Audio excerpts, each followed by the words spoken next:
Hi guys, welcome to this video and my name is Kritika Sharma. So आज की video में हम बात करने वाले हैं द स्टेट ऑफ बुशहर की। अब बुशहर, रामपुर बुशहर तो हमें पता है, लेकिन बहुत पहले, बहुत ही ज़्यादा पहले, इट इज़ बिकॉज इट अभी क्वेश्चन भी आया था आपका, आई गेस एग्जीक्यूटिव ऑफिसर में, that which is the oldest आपकी स्टेट ऑफ हिमाचल प्रदेश। तो इट वॉज बुशहर। उसमें बहुत सारे शिमला के और छोटी छोटी रियासतों के नाम दिए गए थे।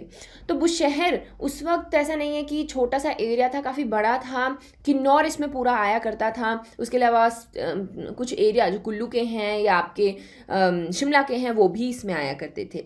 तो आज इस वीडियो में हम इनका एक तो ओरिजिन देखेंगे, कहाँ से ये अपनी जो एक एंसेस्ट्रल लाइन है वो निकालते हैं, लाइनेज कहाँ से है, किसने इस डायनेस्टी को फाउंड किया। क्योंकि बहुत ज़्यादा इवेंट्स तो बड़े नहीं हैं, लेकिन कुछ कुछ चीज़ें हैं जो इंपॉर्टेंट रहती हैं इनके रूलर्स को लेकर। वो चीज़ें हम इस वीडियो में आज देखने वाले हैं। So if you have any queries you can contact me on Instagram and I will try to answer all the queries.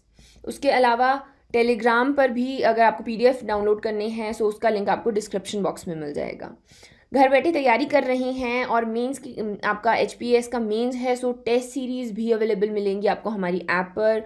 You can go and check it out. बहुत सारे लोग ऑलरेडी दे भी रहे हैं, उनकी साथ साथ में चेक हो रही हैं। And like if you want so you can go and check it out. So let's talk about the like origin, founding fathers कौन थे इस बुशहर डायनेस्टी के। सो ये माना जाता है इनका जो ओरिजिन है वो माइथोलॉजी से निकाला जाता है बहुत पहले से। कोई कहीं पर जो कृष्णा हैं उन्होंने कैसे बैटल्स लड़ी हैं और फिर वो आए। पांडव जो थे उनका भी महाभारत का सिग्निफिकेंस यहाँ पर देखा गया है कि जो किन्नौर थे वहाँ पर वो आकर, जब उनका अज्ञातवास था तो यहाँ पर आकर छुपे थे। सो इसकी वजह से बहुत सारे इनके रिलेशन माइथोलॉजी के साथ देखने को मिलते हैं। तो यहाँ पर हमें 3 अकाउंट मिलेंगे, जो 3 अलग अलग सिनेरियोज, थ्योरीज हैं कि इस तरीके से डायनेस्टी शुरू हुई। फर्स्ट की अगर हम बात करें तो माना जाता है 3 गॉड्स थे एक लेजेंड के हिसाब से, देवपूर्णा, तपापूर्णा एंड अन्नपूर्णा। सो वो तीनों अलग अलग जगह जाते हैं। देवपूर्णा गए कामरू में, किन्नौर में। उसके अलावा तपापूर्णा गए बद्रीनाथ में और अन्नपूर्णा गए आपके टेहरी गढ़वाल में। सो देवपूर्णा जब यहाँ पर आए किन्नौर में, कामरू में, तो वो देखते हैं कि वहाँ पर राणाज और ठाकुर्स रूल किया करते थे, तो वो उन सबको मारते हैं। उसके अलावा सराहन के राजा उस वक्त बानासुर हुआ करते थे, उनका वध करते हैं। और उसके बाद वो जो आपकी राजगद्दी है उस पर इस्टेब्लिश करते हैं प्रद्युम्न को। तो प्रद्युम्न वॉज की ही वॉज अ चंद्रवंशी और दशरथ के एंसेस्टर्स थे वहाँ पर वो। तो इसकी वजह से उनको बिठाया जाता है और कहा जाता है that he will be the king of Kamru. So ये आ गया आपका फर्स्ट पॉसिबिलिटी।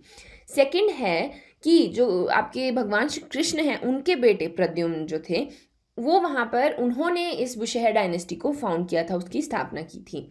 सो माना जाता है कि वो बानासुर, मतलब सराहन का जो राजा है बानासुर, उसकी बेटी को, उसके बेटी के साथ शादी करने आते हैं। और फिर शादी होती है, उसके बाद बानासुर का कोई आगे मेल हेयर नहीं था, यानी कि उनका कोई आगे उत्तराधिकारी नहीं था, जिसकी वजह से प्रद्युम्न वहीं रुक जाते हैं और आगे बुशहर की डायनेस्टी शुरू हो जाती है। और नेक्स्ट पॉसिबिलिटी या अकाउंट जो हमें देखने को मिलता है दैट इज़ कि प्रद्युम्न, आपके कृष्णा के ही बेटे, वो आए थे कंचनपुर से, एक साउथ से। एंड वो बेसिकली आपके भीमा काली जो गॉडेस है सराहन की, उनके दर्शन करने के लिए आए थे। लेकिन जब वो वहाँ पर आए तो अचानक से क्या हुआ कि राजा की डेथ हो गई और उसका आगे कोई उत्तराधिकारी था नहीं। इसकी वजह से माना जाता है कि जब वो पैलेस में एंटर हुए तो गॉडेस भीमा काली वहाँ पर थी और उन्होंने कहा दैट, मतलब he blessed him that he will be the ruler of Kamru and जो आपकी कैपिटल है वो सराहन रहेगी। सो ये चीज़ें हमें देखने को मिलती हैं। उसके अलावा अगर हम बात करें आपके ब्रिटिशर्स की, तो उनके थोड़े डिफरेंट व्यूज़ थे इसके ऊपर। जैसे उनका मानना था that it was found by a Rajput ruler Danbar Singh who came from the Deccan.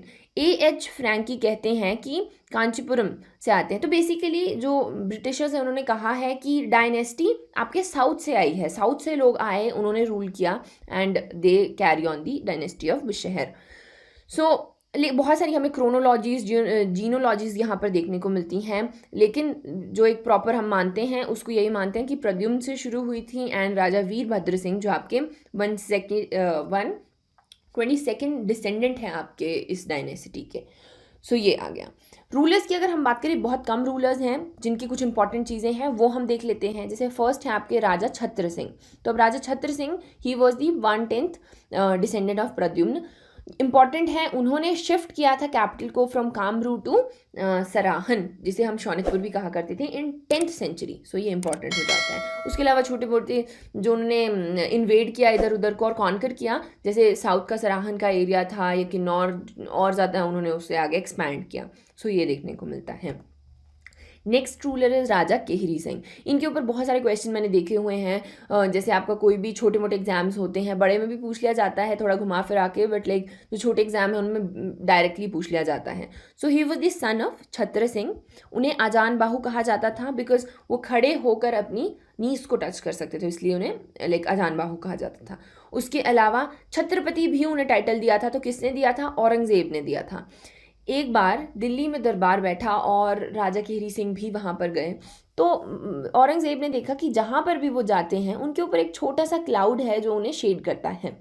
सो अब लाइक वो काफ़ी ज़्यादा हैरान हुए कि ऐसा कैसे है, और उन्होंने पूछा।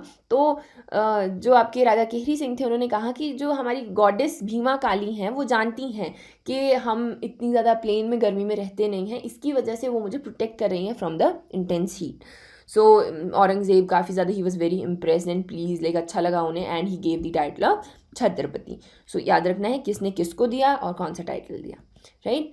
नेक्स्ट इज यहाँ पर he was even involve with the rulers of Tibet. So उस वक्त उनके कंटेम्प्रेरी ये हुआ करते थे, I can't even pronounce him. So he was the ruler.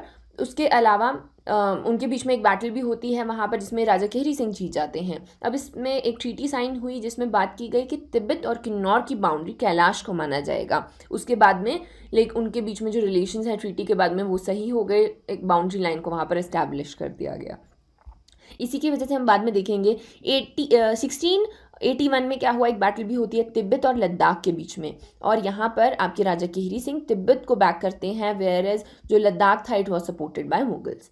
सो ये चीज़ देखने को मिलती है। अब इसमें एक अच्छी दोस्ती हो जाती है आपके तिब्बत के बीच में और राजा केहरी सिंह के बीच में। इसके फ़ायदे बहुत सारे होते हैं, जैसे कि एक ट्रीटी साइन होती है 17th सेंचुरी में जो आपके 6th दलाई लामा थे उनके बीच में और राजा केहरी सिंह के बीच में। सो उसमें एक ट्रीटी में डिक्लेयर किया गया कि तिब्बत और किन्नौर के बीच में एक फ्री ट्रेड रहेगा जो कि काफ़ी लंबे समय तक रहता है। सो उनके बीच में कोई टैक्स नहीं होगा, कुछ नहीं होगा, फ्री ट्रेड देखने को मिलेगा, राइट। और राजा केहरी सिंह को एक वैली भी तिब्बत ने जागीर में दी थी, उसका नाम था हंगरंग वैली। सो ये भी आपका इंपॉर्टेंट क्वेश्चन बन जाता है। राजा केहरी सिंह के बाद बहुत सारे रूलर्स आए, Vijay Singh, Uday Singh, they were not of that like important, क्योंकि इतने इंपॉर्टेंट कुछ हुआ नहीं उनके टाइम पे। सो इनको हम स्किप करेंगे। नेक्स्ट इंपॉर्टेंट रूलर आ जाते हैं आपके राजा राम सिंह। सो ही इज़ इम्पॉर्टेंट बिकॉज उन्होंने शिफ्ट किया आपकी जो कैपिटल है उसके सराहन से आपका रामपुर को। So that is very important. उसके अलावा he was the contemporary of Raja Bidhichand Kullu के जो थे, एंड राजा बिधिचंद ने काफ़ी बार लाइक इन्वेड किया बुशहर को, और छोटी छोटी उनकी जो जगह है छोटी छोटी उसको अपने साथ में लेते गए, उनको रूल करते गए, इन्वेड करते गए, जैसे कोठी है, कोटकांडी है और आपका बलरामगढ़ है। सो वो उन्होंने अपने अंडर ले लिया। लेकिन इंपॉर्टेंट है कि सराहनपुर से रामपुर को किसने किया? So that was Raja Ram Singh. Next ruler is उग्र सिंह। कुछ ज़्यादा बड़ा तो नहीं है, इम्पॉर्टेंट देखने को ये मिलता है कि इससे पहले सिरमौर के साथ इनके रिलेशंस अच्छे नहीं हुआ करते थे। तो यहाँ पर उग्र सिंह आपकी मैरिटल डिप्लोमेसी को यूज़ करते हैं और सिरमौर की जो उनकी प्रिंसेस है उसके साथ शादी करते हैं। इसके बाद सिरमौर और बुशहर के रिलेशनशिप हमें अच्छा देखने को मिलता है। उसके अलावा धामी की रानी से भी उन्होंने शादी की थी, जिनका बेटा मुनिंदर सिंह आगे थ्रोन पर बैठेगा। He died very early and in 1811, और उनका बेटा 8 साल का था जब उसे वहाँ पर देखा गया। अभी देखिए 1811 के पास सिनेरियोज बहुत अलग अलग तरीके के हो चुके हैं, गोरखास देखने को मिल रहे हैं, उसके अलावा थोड़ा ब्रिटिशर्स को भी हम लाइक उनका हल्का फुल्का इंडल्जेंस देख रहे हैं। सो इसकी वजह से क्या हुआ, जब गोरखास ने इन्वेड किया तो मुनिंदर सिंह जो आपके आगे सक्सेसर थे उनको बचाने के लिए उनकी जो मदर है, जो रानी है, वो उन्हें लेकर किन्नौर के जंगलों में भाग गई थी कि लाइक रूल करने के लिए हमें रूलर को बचाना पड़ेगा। सो ऐसा हुआ। उसके बाद में क्या हुआ, उसके बाद में गोरखास को हराया ब्रिटिशर्स ने। ब्रिटिशर्स के टाइम पे फिर वो जब वापस आए तो ब्रिटिशर्स ने राजा मुनिंदर सिंह को एक सनद दे दी। तो सनद वॉज लाइक उनको लिमिटेड नंबर ऑफ पावर्स दे दिया कि रूल आपका, लेकिन जो कंडीशंस हैं वो हमारी। इस तरीके से यहाँ पर इन्होंने रूल किया। लेकिन इसमें क्या होता है कि बुशहर की बहुत सारी टेरिटरी चली जाती है ब्रिटिशर्स के पास, जैसे रवाई, कोटगढ़। अब वो अपने यूज़ के लिए अपने हिसाब से यूज़ करेंगे उसको। जैसे उन्होंने बाद में शिमला हिल्स को एक्सचेंज किया था, क्योंथल के बदले रवाई और कोटगढ़ दे दिया था। इस तरीके के अलग अलग चीज़ें उन्होंने की और बहुत सारी टेरिटरी बुशहर के हाथ से यहाँ पर चली जाती हैं। नेक्स्ट रूलर हमें देखने को मिलते हैं Raja Shamsher Singh. He was the son of Raja Munindar Singh only. 1850 में यहाँ पर उन्होंने थ्रोन पर वो बैठे। तो उस वक्त क्या हो रहा है कि ब्रिटिशर्स ने हर स्टेट में वज़ीर रखे हुए हैं। अब वज़ीर जो है वो टोटल पावर उसके पास ही रहती है, नाम मात्र के लिए जो रूलर है वो रूल करता है। तो यहाँ पर आपके वज़ीर थे वो थे मानकुश दास और श्यामलाल। ये चीज़ आपके राजा शमशेर सिंह को पसंद नहीं थी।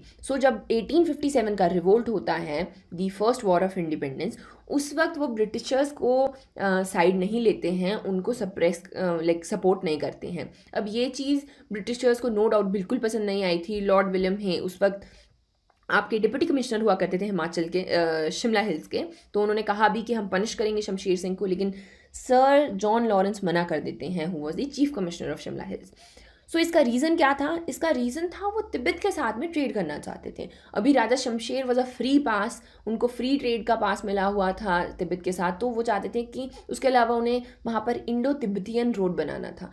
इसके लिए उन्हें पता था कि उन्हें राजा शमशेर सिंह की हेल्प की ज़रूरत पड़ेगी। इसी के लिए वो वहाँ पर उन्हें कुछ भी नहीं बोलते हैं एंड यहाँ पर उन्हें छोड़ दिया जाता है। 1857 के रिवोल्ट के लिए कोई पनिश नहीं किया जाता।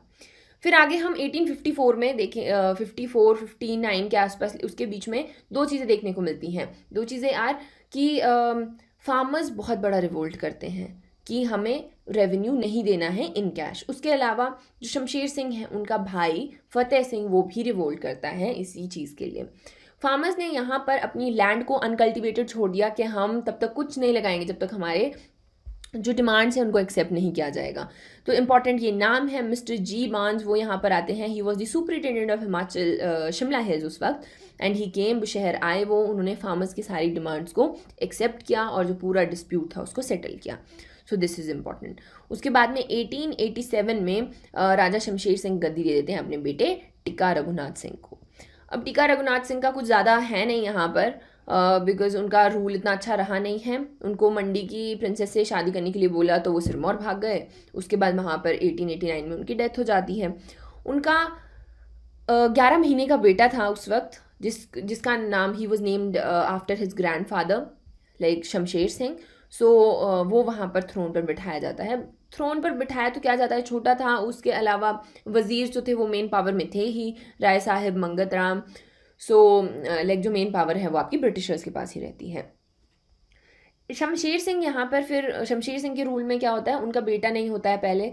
वो जो घड़वाल का रूलर है उसके बेटे सुरेंद्र शाह को भी अडॉप्ट करने की कोशिश करते हैं। स्टार्टिंग में मान लिया जाता है, ब्रिटिशर्स मान लेते हैं अडॉप्शन, बाद में उसको रद्द कर देते हैं कि नहीं, हमने अडॉप्शन नहीं माना जाएगा और he won't be the legitimate heir of the Bushahr state. बाद में राजा पद्म सिंह जो आगे राजा बनेंगे, सक्सेसर बनेंगे, ही वॉज कंसीड दो he was in the son of a Rani, but उन्हें स्टार्टिंग में थोड़ा प्रॉब्लम हुआ कि मतलब ब्रिटिशर्स नहीं मान रहे थे। लास्ट में ब्रिटिशर्स उनको कंसीडर कर देते हैं that he is the the heir of the Bushahr dynasty. He was the last important Raja. कुछ नहीं, उनका एक इम्पॉर्टेंट डिसीजन तो ये था कि मर्ज करना है हमें इंडियन यूनियन के साथ के नहीं करना है, बट बैटल होती है, बलदेव सिंह अपना फोर्स लेकर आते हैं तो उन्हें मानना पड़ता है, एंड फाइनली अप्रैल 1948 में वो मर्ज हो जाते हैं with the Indian union. That is it. Raja Ram Singh के आगे दो बेटे हैं, एक को तो हम बहुत अच्छे से जानते हैं, राजा वीरभद्र सिंह एंड देवेंद्र सिंह। तो Raja Virbhadra Singh he is 122nd descendant. उसके अलावा हमारे चीफ मिनिस्टर भी रहे हैं, अभी अर्की कॉन्स्टिट्यूंसी से ये MLA भी हैं। He is very old right now, but उन्होंने बहुत ही ज़्यादा काम किया है इस एरिया में। उसके अलावा पद्म पैलेस जो हमें रामपुर शहर में देखने को मिलता है वो आपके राजा पद्म सिंह ने बनाया था। It's a Majestic beautiful palace. ये आपकी, और अभी हम अगर शिमला बुशहर की बात करें तो वो काफ़ी ज़्यादा इनको मानते हैं, जो एक रॉयल ब्लड है, रॉयल्टी के लिए एलिजेंस है, उसमें काफ़ी ज़्यादा हम देखते हैं कि काफ़ी ज़्यादा इम्पॉर्टेंट उन्हें माना जाता है।